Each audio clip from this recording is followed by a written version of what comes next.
Para pendengar yang dirahmati Allah Subhanahu wa Ta'ala, tentu kita tidak asing dengan lagu berjudul Ibu dari Nasidaria.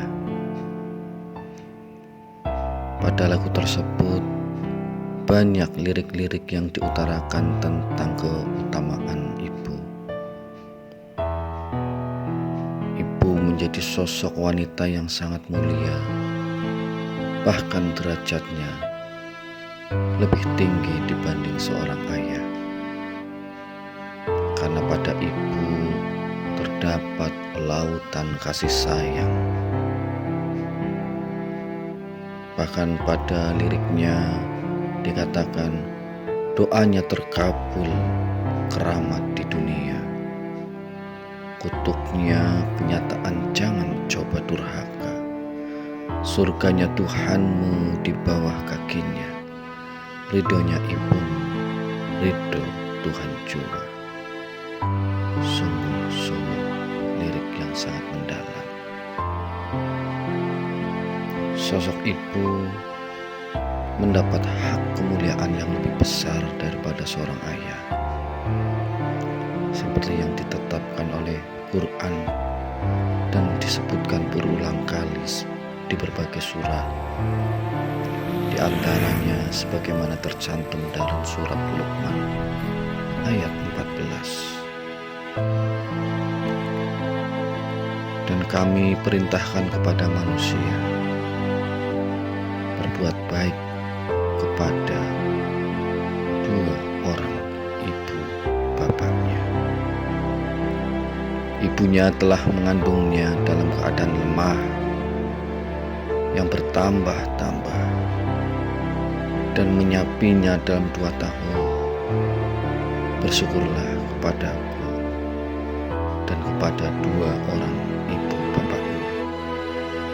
Hanya kepadakulah kembali.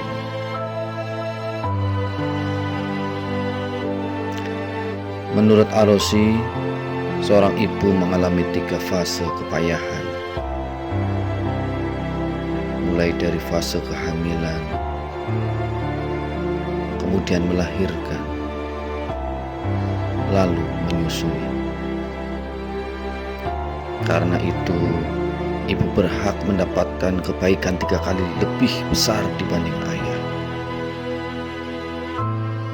Pernah seorang sahabat bertanya kepada Nabi, "Wahai Rasulullah, kepada siapakah seharusnya aku harus berbakti pertama kali?" Nabi memberi jawaban dengan ucapan, "Ibumu," sampai diulang 3 kali. Baru kemudian yang keempat Nabi mengatakan, "Ayahmu." Hadis Bukhari nomor 5971 dan Muslim nomor 2548.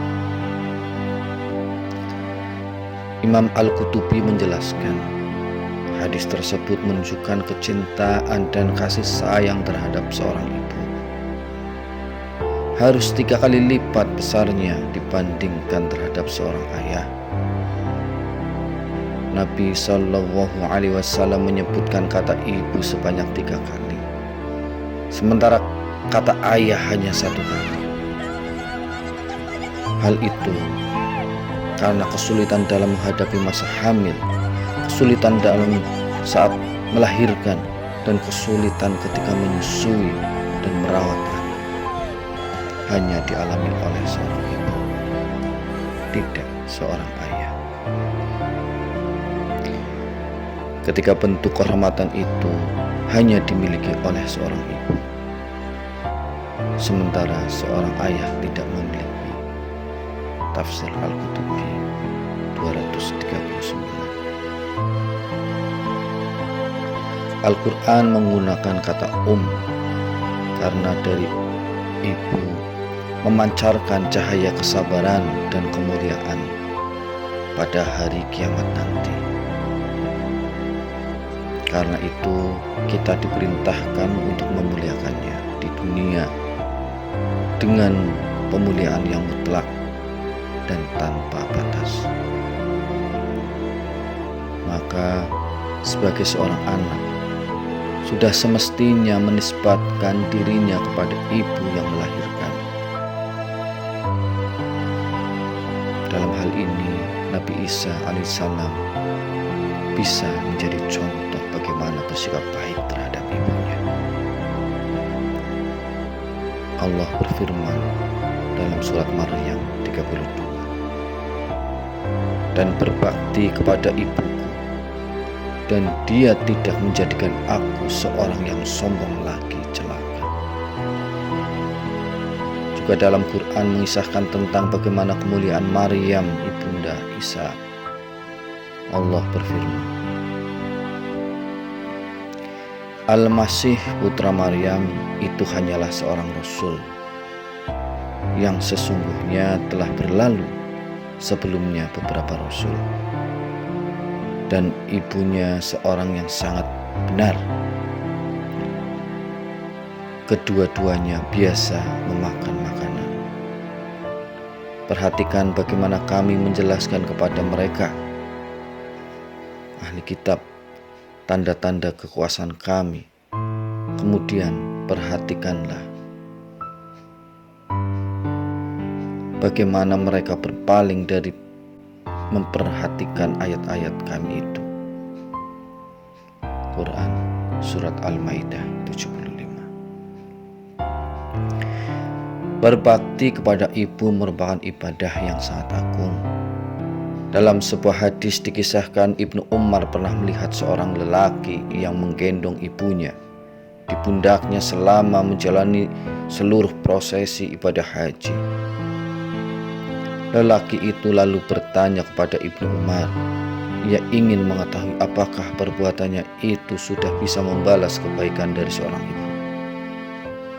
Ternyata Ibnu Umar menjawab bahwa semua perbuatan lelaki itu bahkan belum mampu untuk membalas satu kali tarikan nafas saat sang ibu saat melahirkan.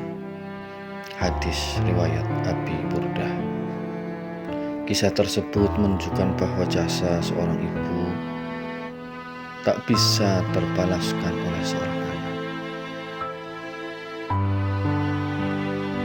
Maka berbaktilah kepada sang ibu dengan cara memuliakan, menghormati, mematuhi perintah kebaikan, memohon ridhonya, dan melakukan berbagai hal yang baik